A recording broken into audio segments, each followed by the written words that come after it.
This is another fishing podcast. Wired to Fish, they got an article out about what pro bass fishing needs now and does not need. And so I just wanted to run through this real quick. Because of the situation I'm in, I've worked extensively with Major League Fishing.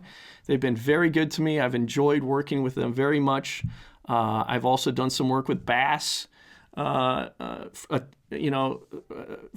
the years. And I grew up like so many bass fishermen. I grew up watching the Bassmasters, and, I care about the sport. So I just wanted to hear from this author, what he thought really were some issues about, the bass fishing world, and what he thought could be done to improve it. So this is from Jason Seelock at wiredtofish.com.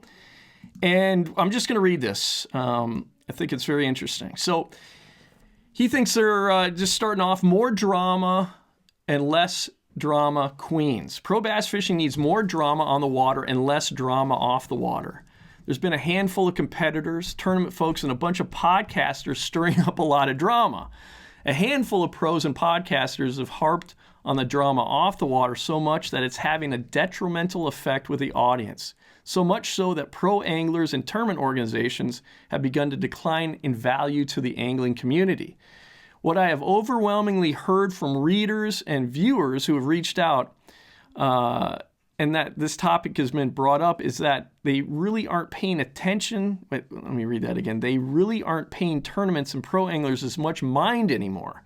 And that is very disheartening for me to hear. That's kind of, I'm surprised to hear that, honestly. Okay, back to the article here. Tournament organizations and pro anglers have driven a segment of the fishing industry and helped educate a lot of anglers over several decades. But that education and value is noticeably declining when you talk to everyday anglers, even young tournament anglers. More anglers have said they are not watching tournaments as much and have unfollowed a lot of anglers online because of the continuous drama being stirred up. I know I'm guilty as well. I have probably only tuned into an hour or two of tournament coverage all year. A lot of your average young fishermen can't name many pro bass anglers, but they can tell you 24 YouTube fishing. What does it say? They can basically saying they can recognize YouTube anglers, but not pro anglers, which that's something else. Like you wonder if there's just there's an overly saturated market. There's too much coverage, maybe, it's hard to understand this really what's going on. More visuals. Back to the article here. More visuals and less blank screens. I've argued that a lot of what makes fishing entertaining to watch is really compelling visuals.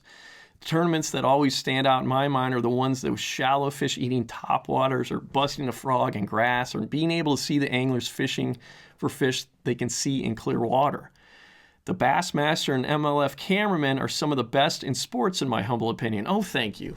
That's very nice to hear that. Their ability to lock on a fish or a lure just as it's about to be struck is mesmerizing and very difficult if you've ever tried to shoot this stuff close up in real time. They have captured some super compelling shots over the years that are burned into my brainstem. Seeing those big fish roll up on a bait in slow motion and seeing the line snap tight spraying water as a big bass goes thrashing to the surface just never gets old to viewers like me.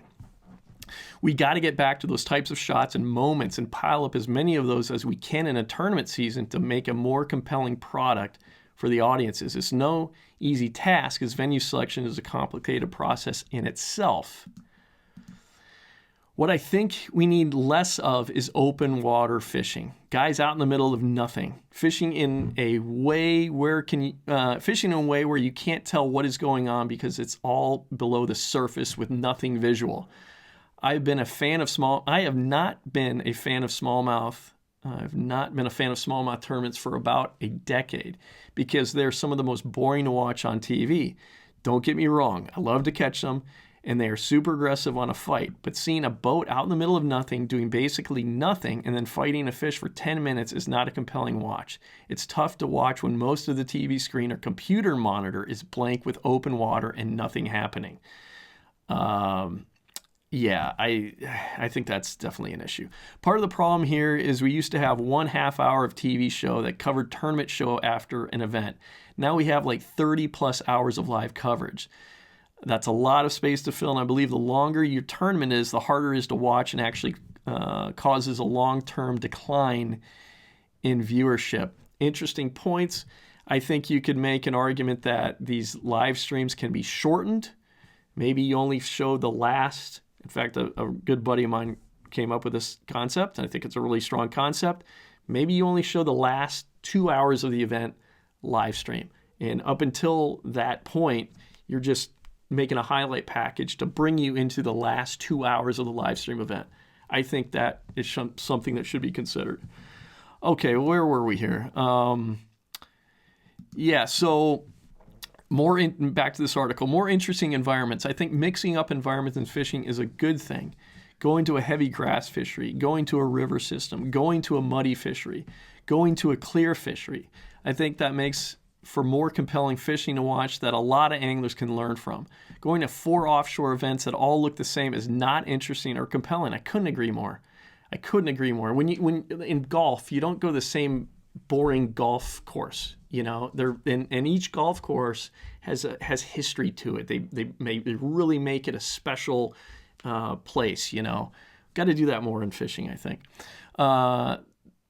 Okay, so that's problematic for viewership. I like that some new venues are popping up. I think we can even sacrifice some huge weights for more interesting locations. Fishing in a cypress swamp may not have as big a weights, but many of the catches will be more memorable to the viewers. Places that offer a lot of different views can make for a more enjoyable watch for everyday anglers. Absolutely right. This is fishing. It's outside. We need, in my opinion, it's a much prettier place than an arena or a basketball court or a golf course. You have a beautiful backdrop. We need to be taking advantage of that, making sure we're covering that well. Simple rule sets with even governing. One of the big gripes among anglers has been understanding the rules and how these rules are enforced. There seems to be a lot of rule changes from year to year, and a lot of seemingly similar infractions seem to be enforced differently.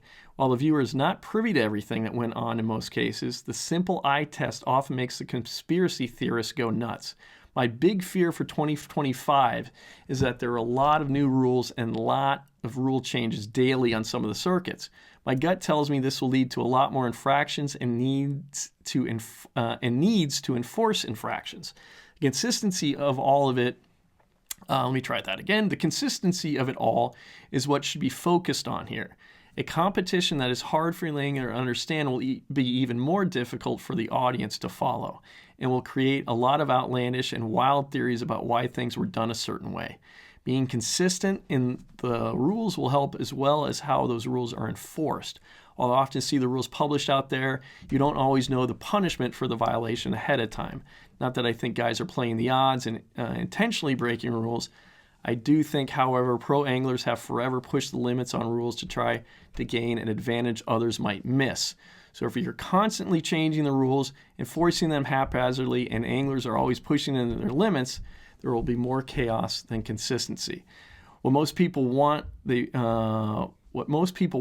they watch any sport is fair and equitable competition. Penalties are assessed for violations, and the competition is kept level and moving forward. My hope is we see more level, equitable competition at all levels of bass fishing tournaments. I couldn't agree more with that statement. Teams, individuals. One thing I think has been overlooked in pro bass fishing tournaments is the team concept. I think MLF's team series this year was very compelling. I agree. I wasn't a fan of the 3 guys in the 3 boats competition, but 2 anglers in the same boat playing off each other, going back and forth, cutting up, having fun as 2 fishing buddies competing together made for a very compelling watch. Agreed.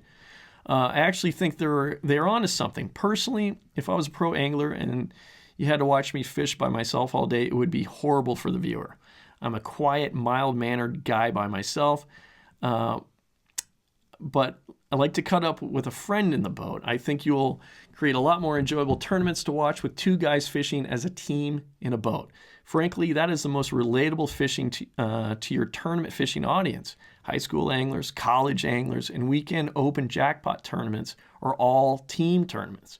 When you get to the pro level, then you get to the pro level and it's individual. So I think having pro level team tournaments would be awesome. I agree with this. I wasn't thinking I would agree with this, but after shooting the second team series, I agree with this. Better yet, have sponsors of the team. So a sponsor that pays for that team to compete. You can, let me start this again. Better yet, have sponsors of the teams. So a sponsor that pays for that team to compete. You have two good pro anglers in a boat working together, making compelling video and being supported by teams who have a stake in the outcomes. Irwin Jacobs had a vision of having fishing teams. I didn't know that. That is news to me. But I think a better model would be maybe 25 teams sponsored by 25 corporate backers and 50 guys competing. Take the pressure off the anglers to make a check. Makes more interesting television by having two guys interacting with each other instead of one guy fishing and having to awkwardly fill dead airspace with internal dialogue. Get the sponsors feeling like they are part of the competitions, having team events outside of the tournaments. I personally feel like the team concept has legs if done right.